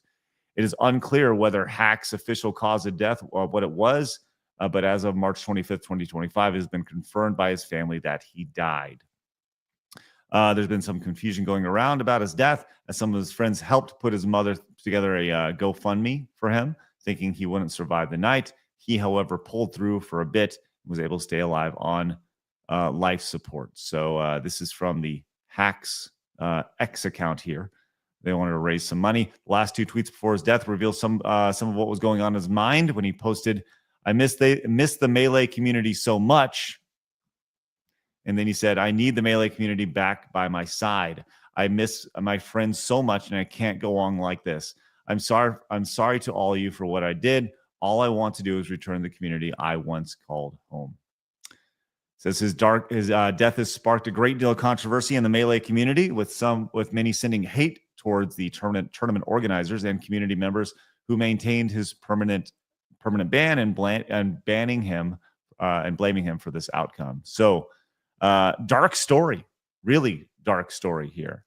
The idea of being banned and ultimately turning mental health, and this goes back to the top of the story where they're like, it's partially as a result of the ban. It sure seems like this is a direct result of him being banned from the community. You guys have any thoughts on this? It's sad, no matter how you try to spin it. But it sounds like he had issues before the banning. Like, if they talk about his actions that he had committed to get banned, it all seems to all kind of roll in together. I think it's beyond just the banning. Because if you're making fun of somebody that was abused by your mom or by a mom and some of these things, you're not mentally there. Yeah, I think that's kind of like, yeah. Eric? Yeah, I mean, it also goes to saying is how harsh was the penalty for being an asshole to somebody, right? Do you permaban somebody because they were an asshole, or do you suspend them? Because it makes it sound like he was banned for 20 years or something like that. Yeah, I mean, that's from what I understand. It's just a lifetime ban at that point, especially for a game. So right. But It makes it so when you ban somebody so harshly, it doesn't stop the actions. It makes them more extreme because now you've angered that person more and they don't see any way to redeem themselves in that light. And so they just continue to escalate how they act. So, yeah, it's clear that, look, this is not a controversial statement, but some people will say that it's a controversial statement. If you've ever been to a gaming event, whether it's esports, whether it is a convention, there are a lot of people over there. There are a lot of people who attend these events who are in the gaming community that have a lot of issues, right? Mentally, whatever, that, you know, they may be severely on the spectrum, right? And I don't know anything about hacks, right? But for you to take your own life for the actions of, you know, being banned for something like this, that's tough, man. He clearly was struggling before this, but at the same time, you know, you put an accelerator on it. And I think you're right. Do you get banned for being an asshole? And that may be a larger question of just the gaming community as a whole. The idea that, you know, I think that that's one thing that video games are missing, actually, when it comes to fighting games, when it comes to esports in general. You're missing a bad guy, right? You're missing those characters. And look, he may have said shitty things. As a tournament organizer, shouldn't you lean into that? Because then you have a bad guy, right? And the idea of like making sure people are threatening. Maybe I'm thinking too broadly here, or it sounded like he did the stuff on a Discord server irrelevant from a gaming tournament that got him banned, right? Is that correct? Yeah, I see. He was talking about another player. Yeah. Like, I'm a proponent for like trash talking. I never want to play a video game where you have to be like, hey, good game and all this. I mean, at the end, yeah, that's, you know, being a good sport about it. But, you know, gaming's hard today because the people that grew up in the early online age, they've had every name thrown at them. You've been called everything left and right, and it doesn't matter. It rolls off your back and you go back to playing Halo. Now, other, like the, you know, Xbox, that's the one I play on right now, they have changed. People get banned for saying certain things, and it just keeps getting more and more and more extreme to the point where, like, I just turn off my mic. I don't listen to people. I don't talk to people. I like socializing and gaming, but it's just so difficult to navigate today's digital landscape because the rules change, and those who make the rules based on certain arbitrary stances. So I don't know where to go from here. Listen, Rearcat says, Craig, are you calling video game players mental? No, I'm calling a big part of the, you know, not even a big, I would say a part of the video game community mental. Let's just be real. I mean, and if you can't see it when you go to these events and you see, you know, see a portion of people who need help, like you're not looking, and you don't even need to look very hard, because there are a lot of people who are there who they are so into it that is literally all they have, right? So in a case like this where you are competitive, it is your livelihood. And then you know, I highlighted that chat earlier, the idea of having the rug pulled out from underneath them, whether it was justified or not. You know, I could see how that could send somebody down a dark path. So like I said, I don't know the ins and outs of the situation. I'm just speaking super high level on it. But I do think it does bring up a really good conversation about mental health inside the gaming community, which I think should have. So I think any online space you could have that conversation. Look at social media. You know, some of the stuff you interact with on Twitter and X, or Twitter X, all of those things kind of fall into that. Man, just crazy, man, crazy. And look, I don't like.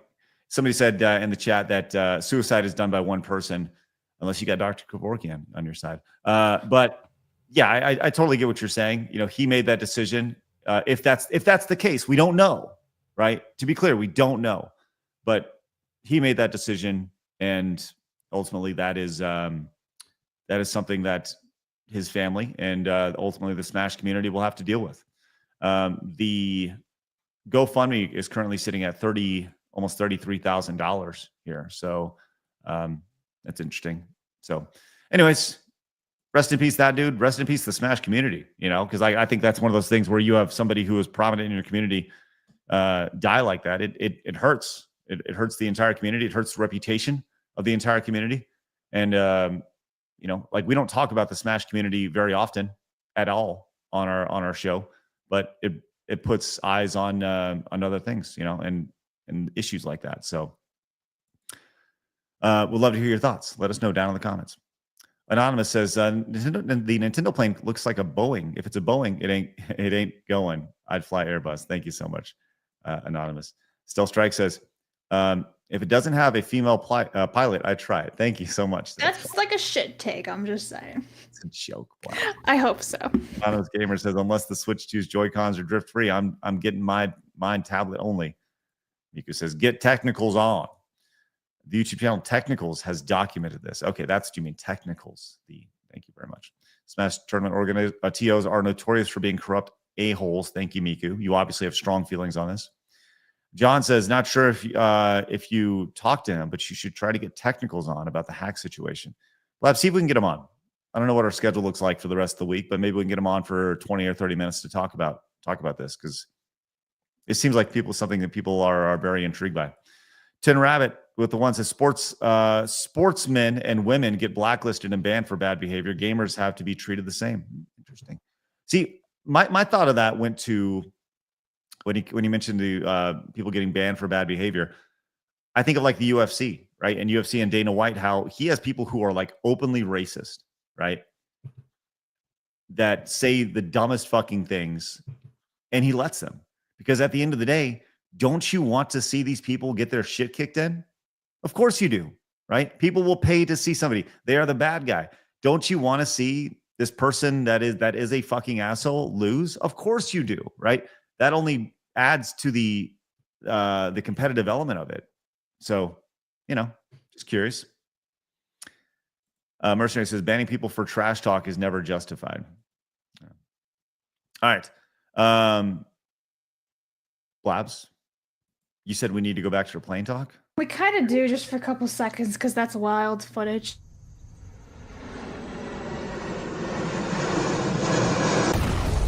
Plane talk. We have this right here, apparently. I have not seen this. It's wild. Two Alpha jets have crashed midair. Oh, boy. Jeez. While training for the Patrouille de France display, the pilots survived after ejecting in time. Oh, boy. Only 5 seconds long. Let's see what we got here. Shit. That's all we got, but like that's insane. So I thought we had to go back to it. Okay, so these two right here collide. Is that what's going on? Yep, and the pilots are flying. Boom! You see it right there. You can see the pilots. Yeah. Jet right there. Right there. Yep. Both of Boom, them. boom. Crazy. Wow. Man, we've seen way too much of this shit. Like, we've seen way too many plane talk segments on our show. Ooh. No, That's air show practice though. Yeah. Accidents at air shows happen like That's in France, right? It's like Yeah, it's in France. So, like, I don't know if you guys saw this, but last week, speaking of plane talk, there was a woman's phone who fell through like the grates on the plane, and so they had to turn the plane back around. I can't remember if it was like last week or a couple of years ago, but they reported on it last week, which is why I'm bringing it up. But like they had to turn the plane around because they're afraid the lithium battery inside the plane would affect the actual plane because it fell down where all the wires were and everything underneath the plane. So can you imagine diverting the entire plane just for a cell phone? Blabs, didn't you hear about the plane that went back because the toilets were clogged? Did you guys cover Oh, that? the India one. Yeah, We covered that. I think when Craig wasn't here, we covered that with like I think it was Disper or something like that. Yeah. I think Kay was there. Yeah. To put a button on, and thank you for sharing that video, Blabs. Appreciate that. To put a button on the last thing, talking about the Smash Brothers, I saw somebody say something effective like, I was talking about how you should let them compete because ultimately people want to see them lose, right? Someone said, well, yeah, but they're the ones who usually win. Until they don't. Because when they do get beat, that makes the win that much sweeter, right? If somebody's an asshole, you and they're good, that makes their villain arc that much better, right? And ultimately, get good, scrub, right? Isn't that the phrase? Get good, scrub. So you want heels and faces in the Smash community, right? Just saying, you gotta beat them. It makes ultimately you'll have a hero. But if and I very strongly feel this way, right, about esports in general. Fighting game in particular. Street Fighter is the closest thing to have this, but there's an immense lack of characters when it comes to esports, and this is why it's failed, right? Everyone's so stoic, and yes, they get excited when they win. Okay, that's fine. You gotta have some story around these things. I'm not talking fucking WWE, right? I'm saying you gotta have some sort of actual rivalry, something that in some sort of shit talk. Someone has to say something about someone's mom. Someone has to build fucking stories to make the normal people who don't watch this stuff get invested in it. And like, esports to me is very vanilla. Yes, it's pure, right? The idea that you have people who are exceptional at these games, they play it at a high level, and it's great to watch if you know what you're looking at, right? But esports was a trend specifically in America that never took because I think it was so vanilla. Yes, there's nice intros, and yes, there's great video production, and there's play-by-play guys and stuff, but it's not good enough, and it hasn't been good enough to draw at least the American audience. You need heels, you need baby faces, you need that stuff to develop out your brand, your story, and your game. And that's like frowned upon in the United States of all things. It's nuts. So, all right. Almond John came in and says, I got reported and penalized by Sony PSN last year for sending messages that say, haha, you lost, and next time try winning, and sending thumbs down emojis. It's a great example right there. There it is. That's right. People's feelings get hurt. Me. Commodore fan came in with a 4. Director Nation says, I've said this before. People are too soft these days. Need to grow up here, and would not have made it as a gamer in the 90s and early 2000s, as we talked a lot of shit towards each other in person at PC LAN parties and had an awesome time. So I was playing, side note, I play in an old man basketball league on the weekends. And I'm the oldest guy in my team. I say old man, it's like a men's league. And I'm the oldest guy in the league. I'm 43. And there was a guy on the other team the other day that was 42 years old. And we went like, look, I've had my day. I'm okay. At most, I'm a spot up shooter right now. And I play okay defense, right? I'm not going to go out and score 20 points anymore. I may hit an open shot every once in a while. Same with this guy, right? We all know that we're playing it with like 20-somethings and 30-somethings. So him and I are just talking shit the entire game, right? We are on each other's ass. And he's talking about how he's going to go around me, and I'm talking shit about how, I'm a fucking statue. You better be able to go around me. And like, it's all self-degrading, like insults to the other person, right? While degrading yourself. And we get like, not heated, but we're just, up on each other and talking shit. And as soon as the final horn goes off, we're like, hey man, good game. Let's go. We're hugging on each other and like, yeah, let's go. And I don't know if that happens, whether it's basketball or video games or, with this younger generation. Maybe, I don't know. I haven't seen it as much, but it was just like, okay, game's over. Fucking fun times, Well, one's digital and one's in person, and people definitely act differently in person than they do digitally. I mean, you interact with your fans. You have everybody that's here has detractors too. But when you meet all these people, no one comes up to you and says this kind of crap because thankfully there's still some decency. But I'm with you, man. There is nothing more fun than trash talking, especially like in wrestling games. My friends wouldn't even know how to handle it because I'd beat them and I'd talk trash. I'd cut promos on them, and it was fun. And they just got mad. They're like, can you not talk to me when we play? And I'd say no. And then psych them out even more. Right. Well, and that's the other aspect of this is like, there is an entire mental game to this. There's the physical side, then there's the mental side, specifically in video games. If you can get up on somebody's shit and have them break, hell, man, that's awesome. You've won. You break the people before they have a chance to be successful. Eric, I bet you've done some mad shit talking. Oh yeah, plenty of times. Yeah. I mean, we come from a day and age where like Larry Bird was one of the biggest shit talkers on the court, you know, Michael Jordan, and they used to have commercials for McDonald's playing horse against each other, right? Right. And so you could see like they talk shit on the court and then they were buddies off the court playing for a Happy Meal. So like I don't feel like we have that kind of pop culture anymore to show kids how to act, you know, okay, you compete on the court, but then off the court, you're friends. Yeah, I don't know. Well, I think it comes back to that's toxic masculinity now. Yeah. You know, the idea of talking shit, true. you know, it's frowned upon. It's so toxic. Yeah. Fucking grow a pair, you know? Like it's crazy. Mercenary says esports nerds that touch of theater like 80s WWF. Right. Oh, they need that. I'm sorry. Mercenary. Risk Video says the kids don't know about banter. Montez. Yes. Thank you so much. By the way, we are let's see, 9 yellow supers away from Montez today. We can get there. Ace came in and says it's called participation trophies, Craig. When everyone is treated the same in victory, no one can handle being called a loser. It's rough. All right, let's close with this real fast. I always like to pull this video up because it's fucking great. This is from Street Fighter. Somebody's getting fucked. Somebody's getting fucked. Somebody's getting fucked. Somebody's getting fucked. It's really all you need right there. I mean, they go hard. I miss those days. Yeah, this was not that long ago. This is Street Fighter 4. Yes.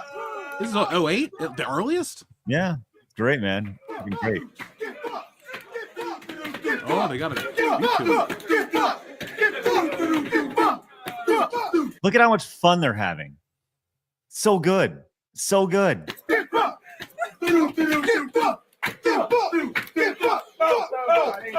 And I like that this is actually a really close game.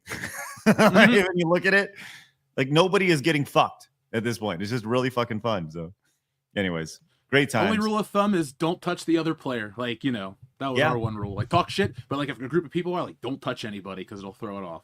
Yeah. All right. So we've gone pretty long today. I don't think we're gonna have time to do our call-in show today, which is unfortunate.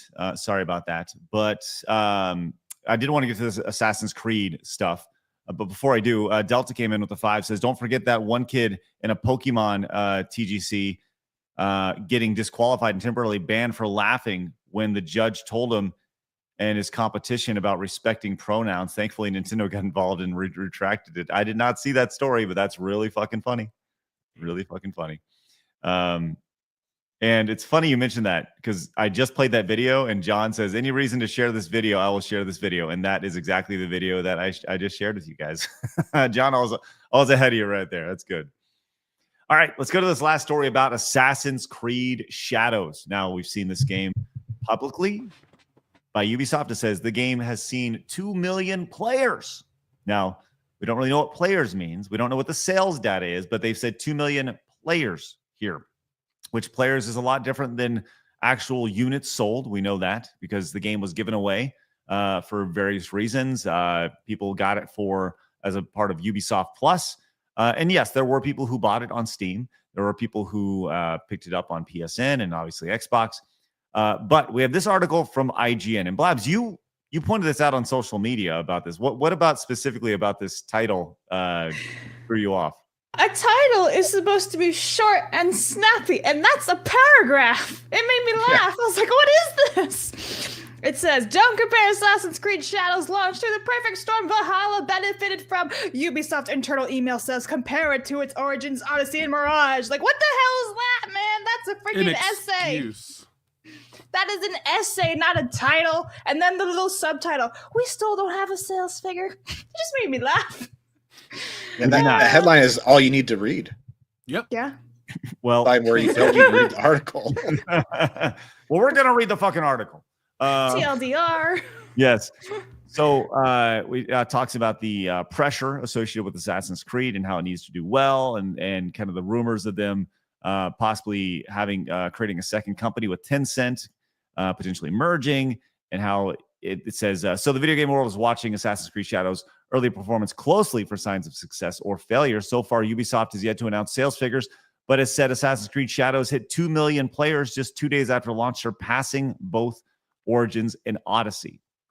There's a lot of attention on Shadow's Steam concurrents, which are being compared to other AAA single-player games that recently launched, as well as previous Assassin's Creed game in Valve's platform. Speaking of, here it is right here. There are 38,000 people currently playing this game, peaking at 64,000 players. And by the way, that's about as high as it's ever going to get, because unless there's some sort of major release that drives sales, unless they make a big sale, like a discount, and then people are like, yeah, I'm gonna get it now. It's cheap enough. Then that might help.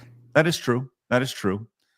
Shadows became the most. This is the thing we've heard over and over again. Shadow became the most played Assassin's Creed game ever on Steam over the weekend, with 64,825 peak concurrent players. Although it's worth noting that it was the first game in the series to launch day one there since 2018's Odyssey. BioWare's single-player RPG, Dragon Age of Veilguard, which we know how that turned out, peaked at almost 90,000 players. So it's hard to make a call on whether Shadows is below, meeting, or exceeding Ubisoft's expectations without knowing what those expectations were. But a source from within Ubisoft, who revealed an internal email reviewed by IGN, has helped us better understand the game's first weekend performance. So here's what we found. Shadows delivered the second highest day one sales revenue in the franchise's history, only behind 2020's Valhalla, which launched across the last and current generation of consoles and benefited from a stay-at-home gaming fueled by the pandemic. This is true. Shadows also marked Ubisoft's best ever day one launch on the PlayStation Store, suggesting particular success on the PlayStation 5. So what about PC? Giving Shadows launched on Steam as well as Ubisoft's own digital store. According to internal communication, 27% of Shadows total activations were on PC. Ubisoft is telling employees that Steam, quote, played a major role in Shadows' performance on PC without revealing exact sell-through numbers. It says early results, quote, are strong validation of our decision to return to the platform. Generally, Ubisoft is talking up player engagement, which is at, quote, record levels, and feedback across moderated, verified platforms. Those less affected by review bombing remains incredibly positive. Shadows was also the most wishlisted Ubisoft game of all time. It's doing better than any other Assassin's Creed game on Twitch, even Valhalla. It's here that Ubisoft's internal communication provides context on comparison between Shadow's launch and other games of the franchise.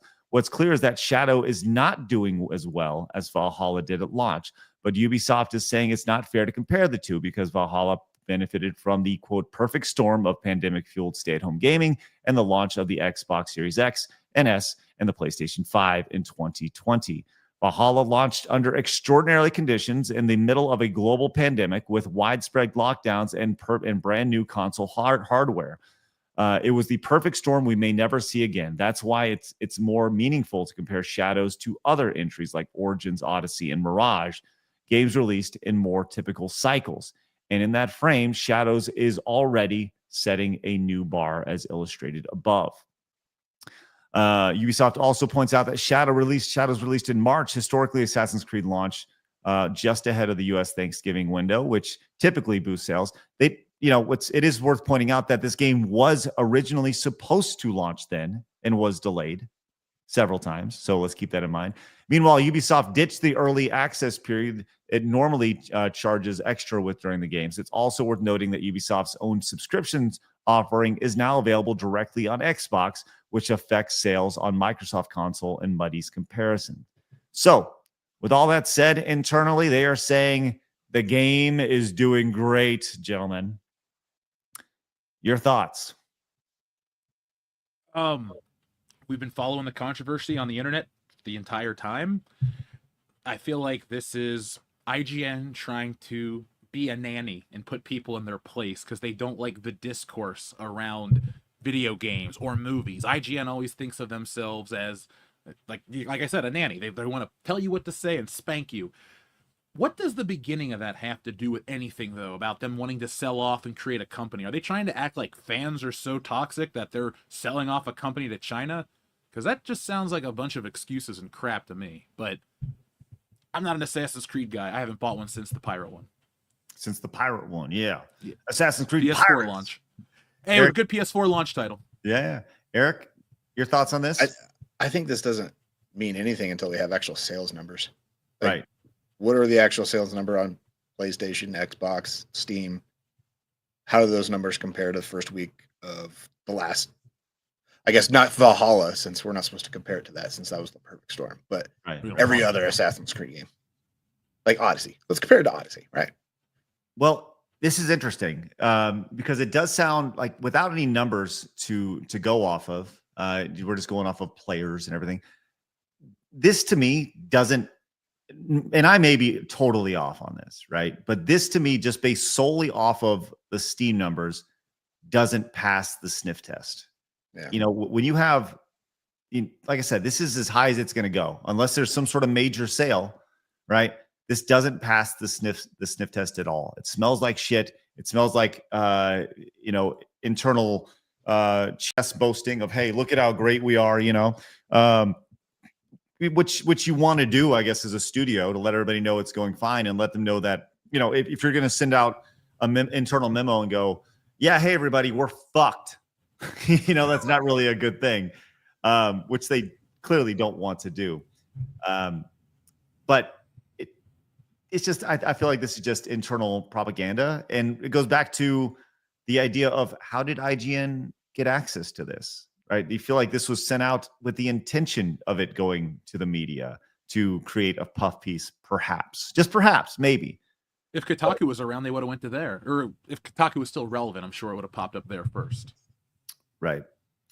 Well, Tom Henderson, who we just quoted from Insider Gaming, came out and he had this to say about potential sales numbers here. It says, had to remove the original Valhalla Shadows tweet because it was sourcing the Valhalla wiki, which was inaccurate. Behind the scenes, via Ubisoft sources, Valhalla day one player numbers 2.55 million. Odyssey day one 430,000. Shadows day two player numbers 2.2 million. Shadows should do about 6 million in its first month on its trajectory. Valhalla did 8 million. Tom says, Henderson says Odyssey did 3.4 million in the first month. Some questions here. Why compare day one players to day two? Also, word of mouth is way worse for this game, so it'll have a bigger drop off. And he says, because they don't have day one Shadows numbers yet. So, yeah, this is interesting to say the least. We've talked about this on the show, how there's a lot of people who will buy this simply because of the Assassin's Creed name. Numbers don't lie. And until they release the actual numbers, not players, but numbers, because they did mention in that article that Ubisoft Plus is tied into Xbox, which allows you to kind of, use your subscription there. So you could be playing it on Xbox. And I go back to, they said 27% of players played on the PC. Well, and I realize that Steam is a lot different than Ubisoft Plus, and they don't release the Ubisoft Plus numbers, but this does not add up to 2.2 million. And I realize this is just people playing at the same time. Let's just say there's 250,000 people who bought it on Steam, or 300,000 who bought it on Steam. That still doesn't add up to 2.2 million, but maybe I'm wrong on this. And I wouldn't be the first time if I was wrong. Blabs, you got anything to close on Assassin's Creed Shadows? Oh, I agree 100% with Jeff. IGN, big nanny. I mean, they're like coping too with all the articles that they've been publishing. So, yeah. Also, I just think it's really hard to see all the numbers and all the data when we can't see it, right? Let's see, like Ubisoft Plus, who's playing on that? How many subscribers do they have? All these other stats, we just don't know. So, yeah. A lot of speculation. No facts. Right. Well, Speaking of speculation, the development cost of Assassin's Creed Shadows was between $250 and $350 million. So let's just do some quick math on that. If I can bust out the calculator, I always will. We have the calculator, which, let's just do some quick math on this. So we have a $70 game, right? And you're going to get 70% of that, I believe. It's a 30% rev split for pretty much all the consoles. So we're going to multiply that times 7. So each game you sell makes you $49. Okay, so let's keep that in mind. And if you have a development cost of 300, let's just say 300 million. Right there. That's a lot of zeros. And you're going to divide that by 49. So you got to sell 6 million units, 6.1 million units to just to break even. Now, keep in mind that does not include promotional cost or anything like that as well. So, damn, good luck. 6.1 million units to get there. Do they hit it, Eric? No. Do they break even? Probably not. We'll never know the truth, but I'm going to guess no. It's like a pride. Pride's more valuable in this day and age than money to some of these people. So they want to be perceived as right, even though, their house might be sinking. Right. In regards to this, not the company. Ian says, we don't have sales figures. Perfect. Now make a 2,000-word article, right? Right. Thanks, AI. And we'll read it. Mercenary came in and said that Pokemon Judge was exposed. He has a bad history. Thank you, Mercenary. Also, John says, I guess great minds think alike. Correct. Thanks, John. Appreciate that. Yes. Somebody's getting booked. All right. We have to roll because I have a call here in a few minutes that I have to be on. Business time, baby. And with that said, I need you guys to go check out World Class Bullshitters. Jeff, tell everybody where they can find you, my friend. Folks, you can find me all over the internet at World Class Bullshitters. We are on YouTube. We are on X. We're on Rumble. Everywhere. iTunes. You name it, you can find us. I'm taking care of some business right now, but soon you'll be able to get Wokebusters too. So just be on the lookout for everything we do across social media. And like you guys here on the Side Scroller, the guys and I have been working on some new business for WCBS. So folks, 2025 is going to be even better than 2024. And last year was pretty damn good. It's Thanks for business having us time, always, baby. guys. Oh, yeah. Great stuff. Favorite thing. Eric, what about you, buddy? Oh, I'm back.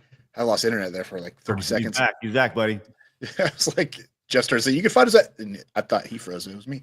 You can find us at You, Me, and the Movies. Me and my watch movies and TV shows. And we'll never know. Look, links to Eric and Jeff can be found down below. Make sure you guys go find him. Look at that. Hold on. He's stunned. Just stunned. Screen grab. Thank you. Got it. Right there. Do it again right there. There you go. Without the graphic on there. But yes, you can find links to all of our friends down below. Hit the thumbs up button on your way out. If you really like us, which we hope you do, head over to Side Scrollers Plus. Use promo code PLUS and look at. You can't even believe the deal that we're offering right there. Right there. You can't even deal. There it is. Hey man. And he froze back? again. Oh, there he's back. I was just telling everybody how something's going on with my internet right now.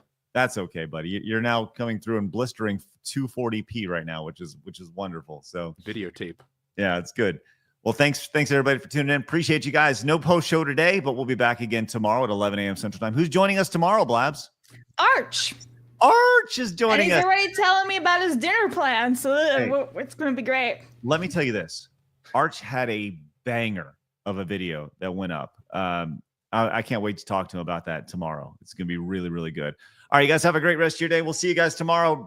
Hit the thumbs up button on your way out. And remember, people are going to try to keep you down. Don't let them. You guys got to go get it. See you guys later. Bye-bye. Fatality.